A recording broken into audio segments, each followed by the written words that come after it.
Vamos a estar platicando hoy acerca de mírate como Dios te ve.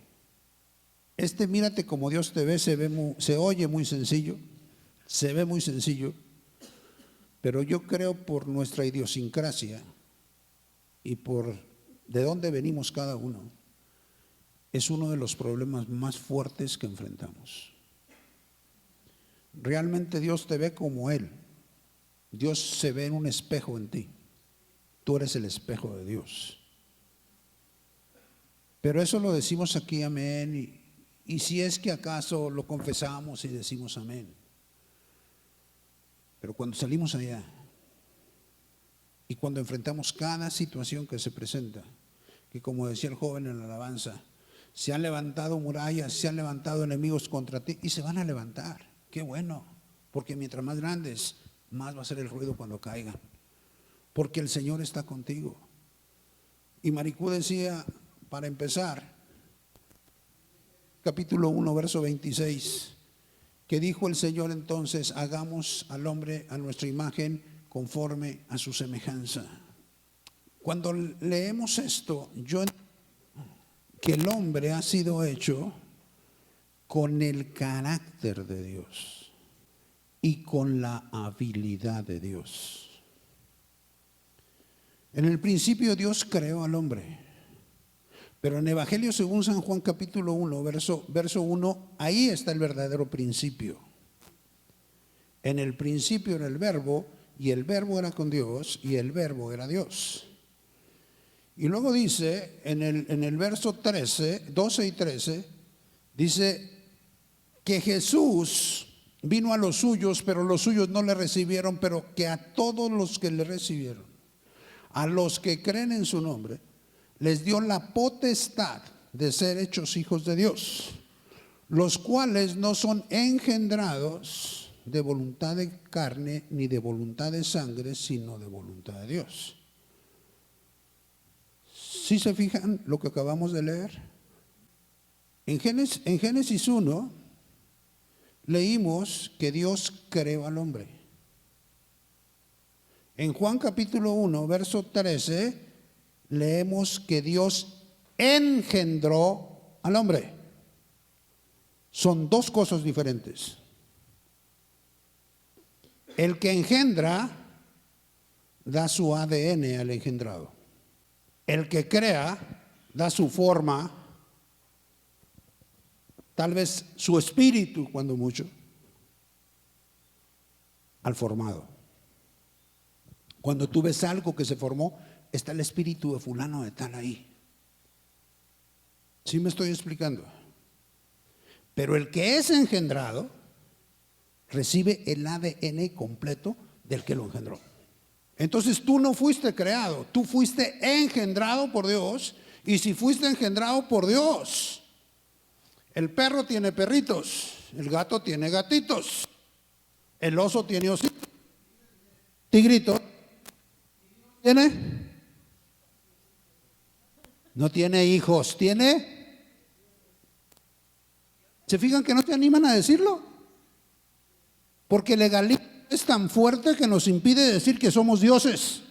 Mas sin embargo la palabra dice que Dios, yo no estoy que tú eres Dios, la palabra de Dios dice que tú eres Dios. Entonces la situación es que necesitamos empezar a creer lo que Dios dice de nosotros, cómo Dios te ve. Dios te está viendo como su hijo, como el Dios que Él creó. Y estamos dando cuenta que somos como Él, porque somos como mi papá. Yo no sé si han fijado ustedes, pero cuando el hombre va creciendo, gracias, cada vez se parece más a su papá o a su mamá. Yo tengo apenas 67 años. Y la gente que me ve dice, no, igualito que don José. ¿Por qué? Porque tengo el ADN de él. Y porque aunque ustedes no lo crean, cosas que hacía mi papá yo las repito. Y veo a mi hijo que está haciendo lo mismo que hacía su abuelo, o sea, porque yo lo hago. cosas que nosotros hacemos van pasando de generación en generación. Las cosas que Dios hace, di conmigo, yo las puedo hacer.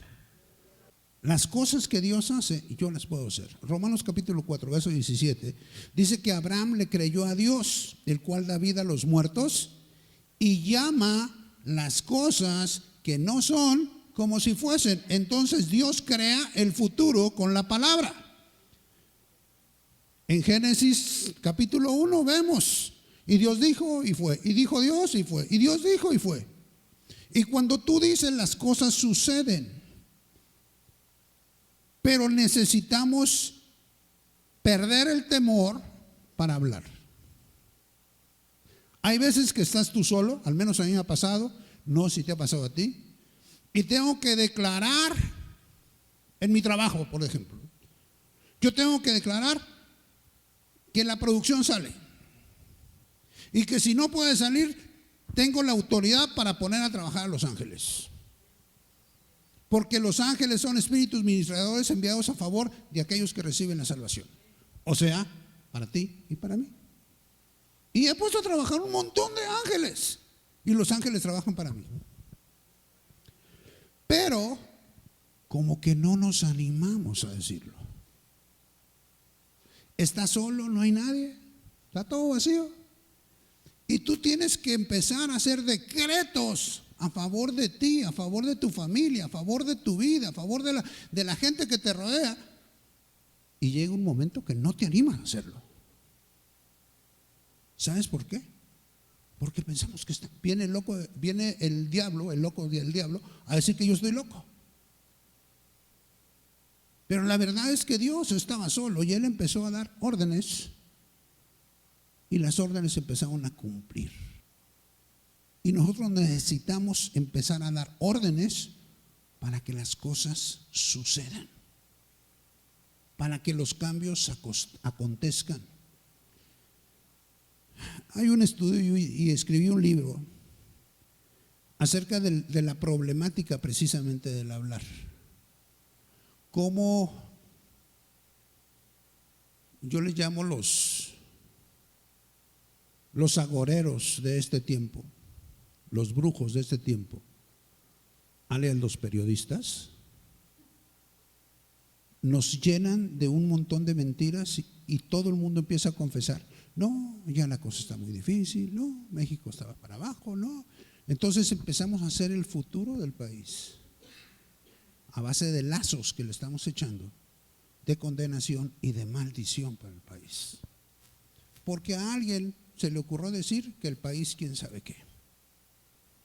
Y toda la gente lo repite. Y Proverbios 6:2 dice: te has enlazado con los dichos de tu boca y has quedado preso en los dichos de tus labios. ¿Por qué?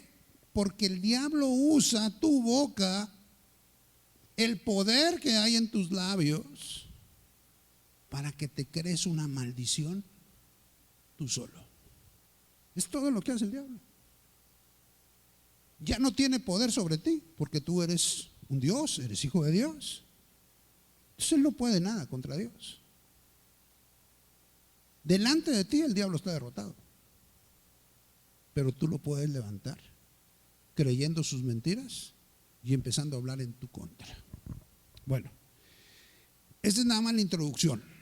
Nada más quería poner esta base para poder arrancar.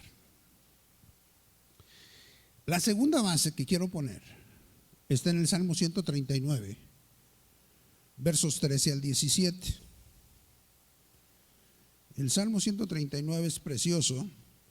Dice: porque tú formaste mis entrañas, tú me hiciste en el vientre de mi madre. Te alabaré porque formidables, maravillosas son tus obras. Estoy maravillado y mi alma lo sabe muy bien. No fue encubierto de ti mi cuerpo, bien que en lo oculto fui formado y entretejido en lo más profundo de la tierra. Mi embrión vieron tus ojos y en tus libros estaban, tiempo pasado, escritas todas aquellas cosas que fueron luego formadas sin faltar una de ellas. Cuando yo leo esto, Dios me hace ver que todo lo que yo necesito o todo lo que tú necesitas para cumplir tu propósito en la vida y para desarrollar tu potencial al máximo ya está dentro de ti. Hemos hecho de la oración un mito y hemos hecho de la oración, si ustedes escucharan las oraciones, los millones de horas, hombre, de oración, de Dios dame, Dios ponme y Dios quítame. Dios no es mi gato, ni el tuyo. Dios te creó, te formó, te engendró, te dio su ADN para que tú declares lo que tú quieres tener. Porque ya dentro de ti está todo. Dios no te va a dar nada porque ya te dio todo. Y eso es puro legalismo que se ha hecho. Porque no nos hemos metido a escudriñar la palabra para ver todo lo que Dios tiene para cada uno de nosotros. Todo lo que Dios ya nos ha dado. Entonces, cuando vemos que Dios ya nos ha dado todo y yo me estoy viendo como Él me ve, yo puedo empezar a hacer decretos como Él los hace porque soy su hijo. Nada más por eso. Porque soy su hijo, soy un Dios. No soy el Dios completo que es Él. Soy una partecita, soy su hijo. Pero soy Dios. Tengo el ADN de Él. Y cada uno de nosotros tenemos el ADN de Él. Pero el diablo nos hace ver que no podemos. ¿Y cómo nos hace ver que no podemos? A través de la sociedad. La sociedad empieza a enmarcarnos desde que somos bebés. Sean nuestros padres, sean nuestros familiares, empiezan a enmarcarlos. Este muchacho es tremendo. Yo me acuerdo cuando era chiquillo, espero que a ustedes no les haya pasado, pero oía declaraciones como muchacho del demonio, por ejemplo. Espero que a ninguno de ustedes le haya tocado, pero a mí sí me tocó que me dijeran. Y empezaron a echarnos lazos de maldición de una manera tremenda. Cuando venimos a Cristo, somos libres, pero necesitamos declarar esa libertad cada uno de nosotros. Él ya pagó el precio, Él ya nos hizo libres. No por una cruz nos salvó. Esa canción que escribieron, perdón que se los diga, está mal escrita. Yo sé que ustedes no la escribieron, pero no fue la cruz la que nos salvó. Fue Cristo Jesús el que nos salvó. Fue su sangre derramada, entregada hasta la última gota de su sangre, y la salvación, ahí fue el pago de los pecados. Pero la salvación la obtuvimos en la resurrección. Si Jesús no resucita, vana resulta tu fe, dice la palabra de Dios. Pero en la resurrección, nadie voltea a verla. Mi vida empezó y la tuya empezó en la resurrección de Cristo. Cuando Él resucita, tú tienes el ADN divino. Y entonces de ahí partimos. Y de ahí tenemos que empezar a trabajar. Porque como les digo, Dios ya no nos va a dar nada porque ya nos dio todo. Entonces necesitamos que empezar a hacer decretos para mi vida, para mi matrimonio, para mis hijos, para mi marido, para mi esposa, para mi trabajo, para mi colonia, para la escuela, para lo que tú quieras. Para el municipio, para el estado, para el país. Pero es más fácil estar pidiendo, Señor, dame, Señor, Señor, pon, Señor, quita. Necesitamos levantarnos como esos guerreros valientes, hacer decretos. Imagínense el loco de Josué. Está persiguiendo 5 reyes y se le quieren pelar. Y de repente se para y grita: Sol, detente, luna, párate, hasta que no acabe con estos. Y el sol se detuvo. Y la luna se paró. Y el día no acabó hasta que Josué no acabó con esos reyes. El loco de Josué se paró y ordenó al universo que se parara. Pues no se paró el sol, no se paró la tierra, se paró el universo, porque un hombre se atrevió a decirlo. ¿Qué va a pasar cuando tú te animes a decirlo? Lo que estás sintiendo en tu corazón ahorita. que lo empieza a declarar, las cosas van a empezar a venir, porque ya todo está dentro de ti. Todas aquellas cosas que estaban escritas en el libro, que luego fueron formadas dentro de mí. Todo ya está dado. Nada nos hace falta. Lo único que nos hace falta es perder el temor, quitar el temor, animarnos a hacer lo que Dios dice que somos. Y cuando nos animamos a empezar a hablar y a decir lo que Dios dice que somos, empezamos a ver resultados en nuestra vida. Yo puedo ver mi vida, a veces me detengo a analizar mi vida y digo, ¿cómo he llegado yo hasta aquí? Yo soy ingeniero químico de profesión. Salí de la facultad hace como, ¿qué estamos en el 6? Como 46 años hace que salí. Pero yo veo mis compañeros y me veo yo. Y es una diferencia abismal entre la vida de ellos y mi vida. Y yo era un alcohólico y borracho igual que todos. Pero Dios me sacó de ahí. Pero yo tuve que entregarle el alcoholismo al Señor. Y tuve que resistirme cuando vino la tentación para decirle no al alcohol. Lo tuve que hacer. Él me fortalece porque Él está conmigo. Así como le dijo José, yo voy a estar contigo. ¿Cuándo? Todos los días hasta el fin del mundo. Y fíjate lo que el Señor les dijo a ustedes. Como estuve con Iván, estaré con ustedes. Porque eso es lo que dice ahí en Josué 1:1. Como estuve con Moisés, o sea, con tu pastor, estaré contigo. Si ustedes han visto cómo Dios ha estado en la vida del pastor Iván, así va a estar con ustedes. Porque es la manera que ustedes están conociendo a su papá, a Dios. Esa es la verdad. Entonces, poniendo estas bases, yo creo que de esto hay mucho para hablar. Se pueden sacar muchas predicaciones de aquí, de vernos como Dios nos ve. Pero yo quise enfocarme a Gedeón. Gedeón está en el libro de Jueces capítulo 6. Y cuando la primera vez que yo hablé de Gedeón, que fue hace, qué sé yo, 28 años, me sorprende cómo este hombre, un israelita joven, está teniendo temor de que vienen los madianitas a robar el trigo, porque los madianitas pues ya los habían rodeado y ya eran clientes los israelitas, y cada tiempo bajaban los madianitas, se llevaban todo lo que querían, se robaban lo que querían, y los pobres israelitas se quedaban a trabajar otra vez, a tratar de levantar el campamento, a tratar de volver a sembrar y a cosechar y a sobrevivir. No a vivir, sino a sobrevivir. Y a lo mejor en tu vida ha sido de sobrevivencia.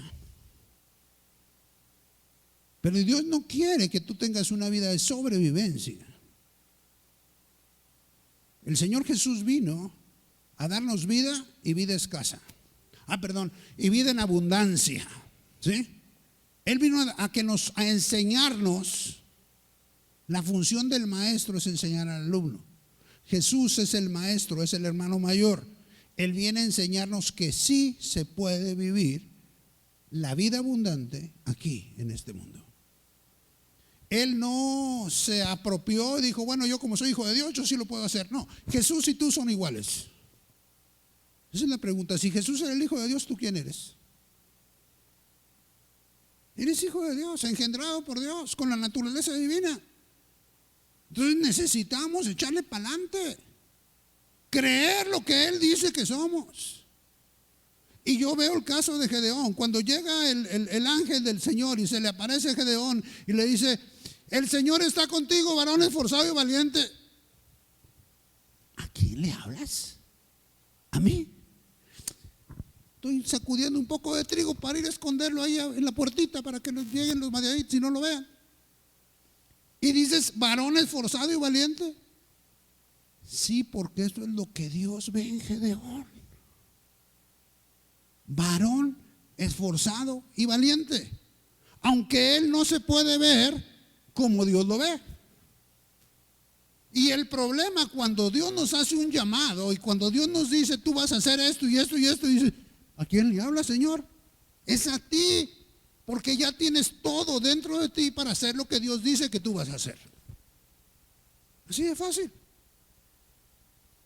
Estoy seguro que cuando Dios le dijo al pastor Iván que abriera esta congregación, no se lo pensó dos veces, porque conozco su corazón y porque lo conozco. Una vez llegó alguien y me dijo, ay, pastor, usted predica bien parecido a mi pastor. ¿Y quién es tu pastor? Iván Rubalcaba. Dije, no, tu pastor predica muy parecido a mí, porque él es mi hijo. ¿Sí o no? Yo fui primero que él. Y es un muy buen alumno. Yo realmente reconozco cómo se ha metido a estudiar la palabra. Me quito el sombrero. Realmente, todo lo que él ha aprendido. Realmente es un hombre dedicado, metido a la palabra. Porque Dios se lo dijo y él lo creyó. Y eso es lo que necesitamos hacer, creerle a Dios lo que Dios dice de nosotros. Varón esforzado y valiente, ese soy yo. Sí, Señor, dime, ¿qué vamos a hacer? Pero Gedeón no lo creyó. Gedeón volteó alrededor y todavía cuestiona al ángel del Señor. Le dice, si el Señor estuviera con nosotros, no nos hubiera pasado todo lo que nos ha pasado. Si Dios estuviera con nosotros, estuviéramos en victoria y estuviéramos encima de los madianitas, no estuviéramos oprimidos por ellos. La situación es que Gedeón no se está viendo como Dios lo está viendo. Y el problema que tenemos actualmente, cada uno de los que estamos aquí, perdón que se los diga, no nos vemos como Dios nos ve. Quiero decirte esto: Dios no hace hijos de primera, de segunda, de tercera o de desperdicio. ¿Cuántos somos padres aquí? ¿Cuántos de los que estamos aquí tenemos hijos de primera, de segunda, de tercera o de desperdicio? Yo nomás tengo hijos de primera y yo creo que tú también. Entonces Dios nada más tiene hijos de primera y tenemos que considerarnos así. Se los digo, ¿saben por qué se los digo? Porque yo llegué a considerar una persona de segunda y de tercera categoría, porque la sociedad así me marcó y se lo llegamos a creer a la sociedad, porque la sociedad dice, no, es que aquí tenemos clases, la clase alta, alta, alta, luego tenemos clase alta, media, clase alta, baja, luego tenemos clase media, alta, clase media, media y clase media, baja, y luego tenemos clase baja, alta, clase baja, media y clase baja, baja, y nos califican y nos ponen ahí. A mí no me importa cómo me pone la sociedad. Yo soy un hijo de Dios, yo soy un Dios, yo soy un hijo de primera, hecho por Dios, para reinar en vida. Y eso eres tú. Y necesitamos vernos de esa manera, empezar a quitar toda esa mala imagen que nos fue, hay una palabra que están usando que no me gusta mucho, me gusta más que nos fue acuñada en la mente. Nos fue acuñada que no somos de primera, que nos consideramos que ¿y cómo voy a hacer eso?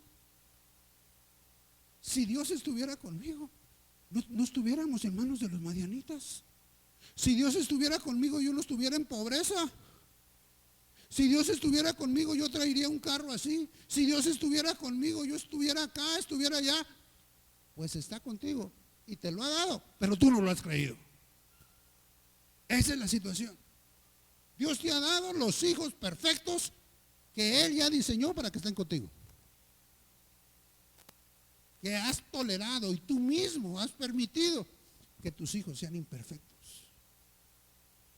Lo que pasa es cuando ves al joven inquieto, ¿qué te está diciendo ese hombre?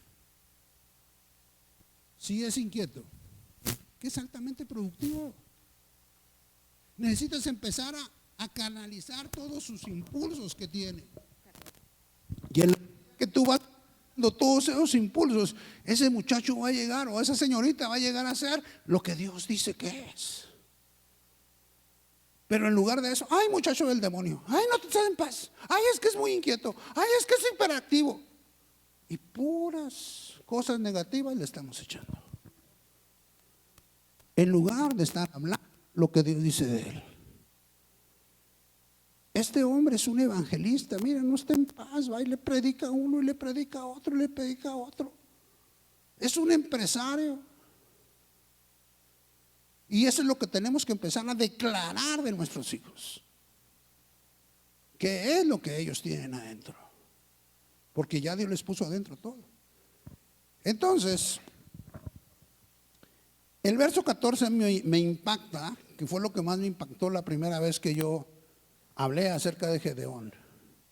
Le dice: ve con esta tu fuerza y salvarás al pueblo de Israel de la mano de los madianitas. Lo que dice al final es lo que a mí me golpea, pero de eso, cuando Dios te da el gancho al hígado, que dices: uff, Señor, no se vale. ¿No te envío yo? Cuando Dios te ha dicho que hagas algo, Él te está diciendo: no te envío yo. Tú no necesitas nada más para hacer lo que Dios te dice que hagas, porque Él ya sabe que tú ya estás capacitado y ya tienes adentro todo lo que tú necesitas para hacer eso. Él te está dando la orden y te está dando la guianza. No te envío yo. Cuando tú sabes que Dios te envía, no te queda otra más que la victoria. Porque Dios no te envía a la derrota. ¿O quién de nosotros mandamos a nuestros hijos a la derrota? Nadie. Entonces, cuando Dios nos está enviando a la victoria, lo único que tenemos que hacer es obedecer e ir a recoger la victoria que Dios nos dio. ¿Y cómo va a ser eso? La Virgen María dijo: ¿y cómo será eso si no conozco varón? ¿Habrá algo imposible para Dios?, le dijo el ángel. El Espíritu Santo te va a cubrir y vas a tener un bebé y se va a llevar a Emanuel. ¿Y qué dijo la mujer? Hágase conmigo conforme a tu palabra. Esa debe de ser nuestra oración. Hágase conmigo, Señor, conforme a tu palabra. Castígame con la riqueza, castígame con la prosperidad. Hágase conmigo conforme a tu palabra.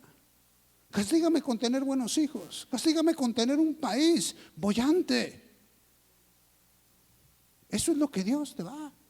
Hágase conmigo conforme a tu palabra. Cuando nos ponemos de acuerdo con Él y nos vemos como Él nos ve, las cosas se van siendo diferentes. Cuando dejamos de vernos como nos ve el mundo siempre te va a desechar. Te aplaudirá un ratito y al ratito te baja y te hace un donadie. Cuando le convienes te pone arriba, y cuando no le convienes te pone abajo. Pero lo bueno es que a Dios siempre le convienes. Él siempre te tiene arriba, porque Él es fiel. Aunque a veces nosotros somos infieles, Él permanece fiel. ¿Sí? Gloria a Dios. Entonces Gedeón empieza a ponerle pruebas a Dios. Y dice: Señor, pero ¿cómo voy a salvar yo a este pueblo si yo soy de una familia de los más pobres de aquí de Israel? Y yo soy el último de los hijos. Y el Señor le dice: ve con esa tu fuerza y salvarás a Israel. Y vas a hacer esto y vas a hacer esto. Y vas a quitar el altar que tiene tu papá y lo vas a quitar, y vas a quitar la imagen de acera, y con la imagen de acera vas a prender fuego y vas a sacrificar el segundo toro de la manada. Y entonces este hombre en la noche agarra, ¿cuántos siervos? 10 siervos. Pues no que era pobre y tenía siervos. Pues no que era pobre. Y agarra el segundo toro, no agarra el primero, agarra el segundo toro. ¿Quién sabe cuántos serían? Pero agarra el segundo toro para sacrificarlo. Y sacrifica el toro. Y entonces toda la gente viene. ¿Dónde está el que quitó el altar de Baal? Ah, pues fue a Gedeón. Y lo quieren matar. Y el papá les contesta de una manera muy adecuada. Pues si es Dios que se defiende por sí mismo, ¿para qué lo tienen que defender ustedes? Entonces le ponen el sobrenombre a Gedeón y le dicen Jerobaal. ¿Por qué? Porque según eso Baal iba a estar peleando contra él. Pero pues Baal no le hizo nada. ¿Sí? Y luego este hombre sigue dudando y le dice, ¿sabes qué? No te enojes, Señor, pero si eres tú, voy a poner un vellón, un tapete de lana ahí afuera de mi casa, y si se moja el vellón y no se moja la tierra, es señal de que tú me enviaste. ¿Cuántas veces le hemos hecho nosotros al Gedeón?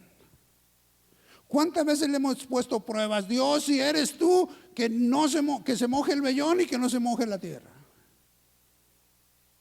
Y se amanece en la mañana y le saca ahí un buen de agua al vellón y la tierra seca. Y luego dice, no se enoje mi Señor, déjeme hacerle otra preguntita. Pues el que se hubiera mojado el vellón, pues le echa una cubeta de agua y como quiera ya. Pero a ver, ahora que se moje toda la tierra y que el vellón no se moje. Y se lo concede. Y empieza a juntar entonces este hombre ya con un poquito más de confianza. Empieza a juntar gente y junta 32,000 personas. Y esas 32,000 personas que junta, pues vienen de todos lados. Y le dice el Señor, ¿sabes qué? Son muchos. 32,000 son muchos como para que yo libere al pueblo de Israel de mano de los madianitas. Diles algo interesante. Y aquí este punto que es tan interesante, dile, los que tengan duda, que se vayan a su casa de noche, para que nadie los... De los 32 se fueron 22,000 y quedaron 10,000.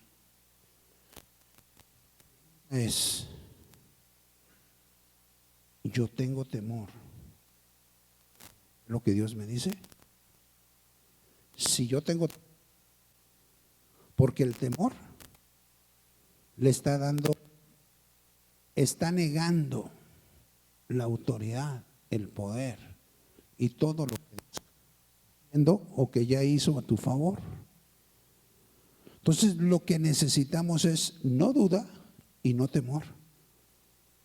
En Números 23:19 es un versículo que me encanta. Y dice 23:19, Dios no es hombre para que mienta. Él dijo y Él hará. Él habló y Él ejecutará. Entonces lo que Dios te dice que Él va a hacer contigo, ten por seguro que Él lo va a hacer. ¿Sí? Entonces en la medida que nosotros estamos dudando, le estamos diciendo a Dios, no es cierto que lo va a hacer. Dios dijo y Él lo hará. Dios no se raja, pues. Dios es cumplido, es fiel en lo que Él promete. Tal vez yo me raje y algunos de los que estemos aquí tal vez se rajen, pero Dios no se raja. Él dijo y Él hará. Y esa debe ser la certeza, la fe que profesamos.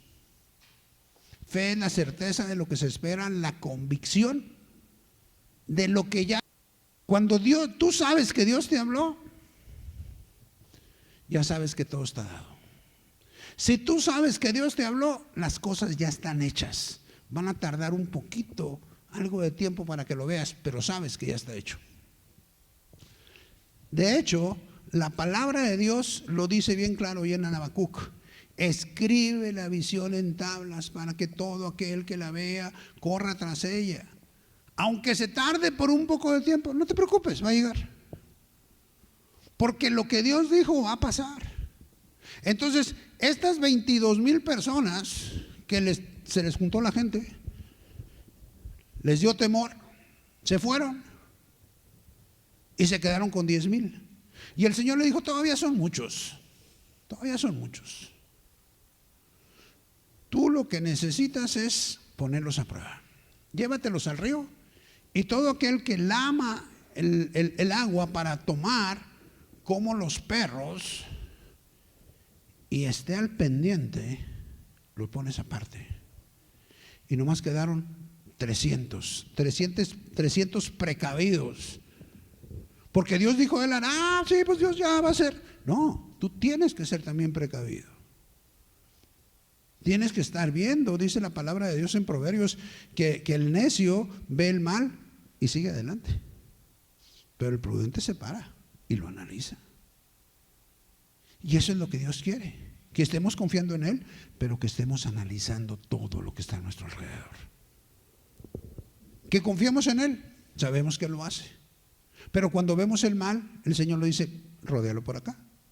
¿Se acuerdan cuando David le decía, y Señor, ¿y qué voy a hacer si me tienen rodeado? Ah, mira, hazle por acá y te vas a ir por acá. David siempre fue bien precavido. ¿Por qué? Porque él sabía que Dios le daba la victoria, pero Dios le tenía que dar la estrategia. Y a veces nos vamos así sin esperar que Dios nos dé la estrategia.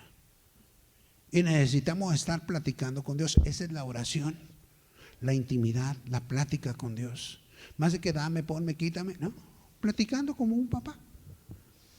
Y yo les digo en la congregación, normalmente vamos a casa de papá, valga la expresión, a la congregación, los domingos, de una manera tradicional y religiosa. ¿Se ha preguntado por qué venimos los domingos? ¿Saben por qué nos juntamos los domingos?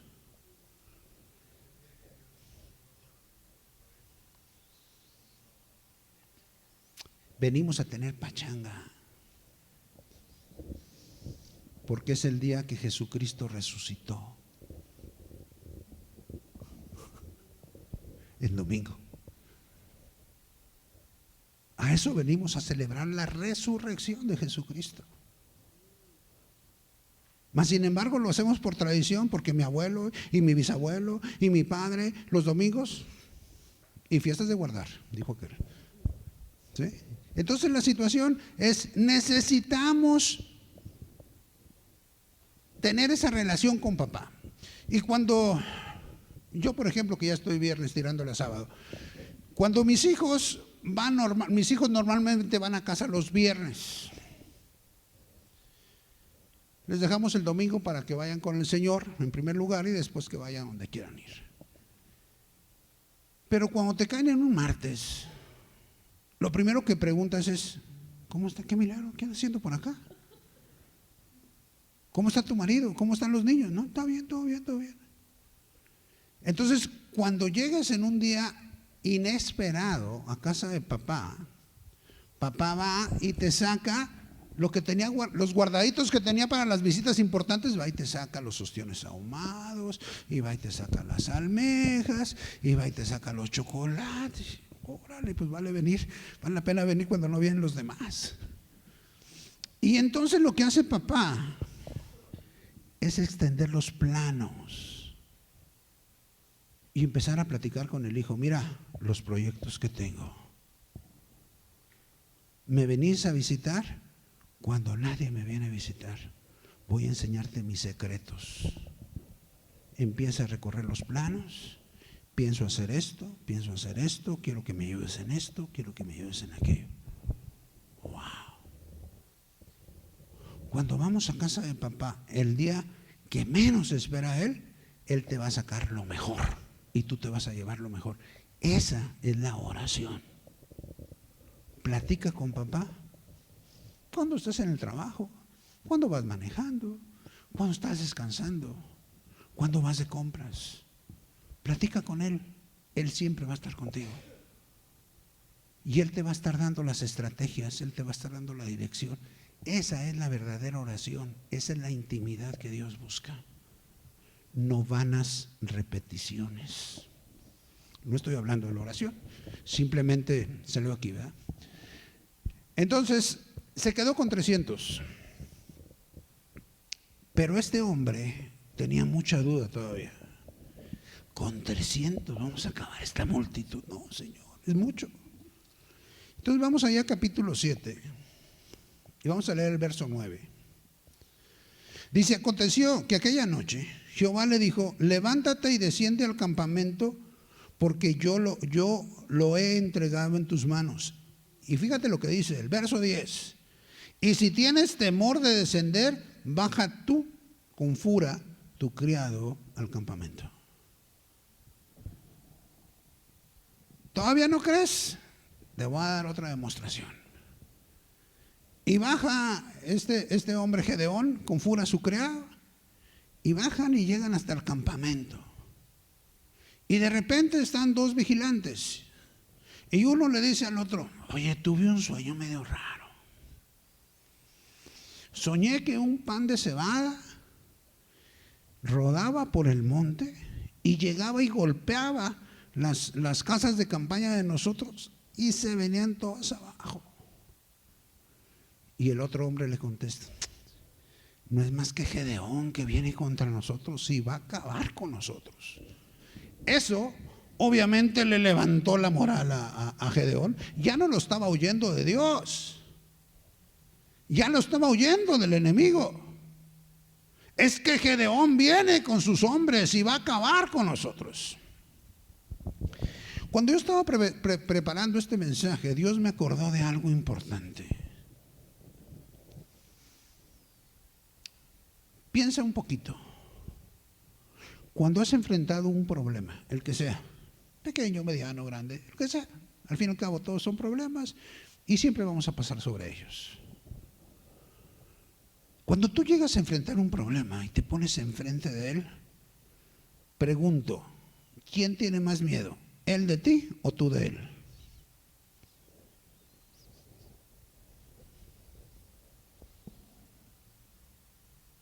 Cuando tú vas a enfrentar un problema y estás enfrente de él, ¿quién tiene más temor? ¿Tú de él o él de ti? El problema tiene más miedo de ti, del miedo que tú puedas tener del problema. Te voy a decir por qué. El caso de Israel, cuando anda allá en el desierto, cuando Israel se mueve, viene un tornado y viene de fuego, y viene una nube que los cubre. ¿Sí o no? Imagínense de qué tamaño sería el tornado de fuego. ¿Ustedes creen que los que están de aquel lado no lo oyeron? ¿Ustedes creen que ellos no vieron la nube que protegía al pueblo de Israel? ¿De qué tamaño sería la nube? Si mínimo, para no ser evangelástico, se presume que más de 1 millón de personas andaban. 1/4 parte de Guadalajara andaba caminando en el desierto, para que nos demos una idea. Si cuando vemos los carros decimos: sí, toda la gente salió. Cuando vemos un pequeño embotellamiento por ahí, decimos: toda la gente salió al mismo tiempo, por eso estamos ahí metidos. Imagínate 1 millón de personas mínimo caminando y una nube sobre ellos y un tornado de fuego. Imagínate lo que estaban viendo del otro lado. La gente que estaba en la tierra prometida dice: ¡ay, vienen! ¡Ya se oye! ¿Por qué piensan que Jericó estaba amurallada? Por el temor que tenía la gente. Porque la presencia de Dios en tu vida le infunde temor al problema que está frente a ti. Y eso debes de estar seguro de que así es. Y te lo voy a poner el ejemplo que está ahí en Primera de Samuel. Primera de Samuel, capítulo 7 y verso 7. Cuando oyeron los filisteos que los hijos de Israel estaban reunidos en Mizpa, subieron los principales de los filisteos contra Israel, y al oír esto los hijos de Israel tuvieron temor de los filisteos. Entonces dijeron los hijos de Israel a Samuel: No ceses de clamar por nosotros y Jehová nuestro Dios para que nos guarde del mal de los filisteos. Ay, creo que me adelanté. Sí, es el 4, perdón. El 4 verso 5. Perdón. 4:5. Aconteció que cuando el arca del pacto de Jehová llegó al campamento, todo Israel gritó con tan gran júbilo que la tierra tembló.